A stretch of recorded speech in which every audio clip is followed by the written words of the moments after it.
মুসলিম বিশ্বের অন্যতম সেরা ফুটবলার মোহাম্মদ সালাহ শ্রদ্ধা ভালোবাসার এক নাম।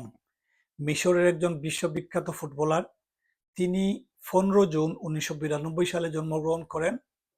মূলত ডান উইঙ্গার হিসাবে খেলেন।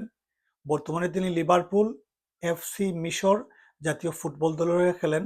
তার অসাধারণ গতি, ড্রিবলিং, গোল করার দক্ষতার জন্য তাকে ইজিপশিয়ান কিং বলা হয়। ইউরোপে তিনি বাসেল, চেলসি, রোমা, পরে লিভারপুলের হয়ে খেলেছেন। লিভারপুলের হয়ে তিনি premier league, UEFA champion league, FA cup সহ একাধিক বড় শিরোপা জয় করেন।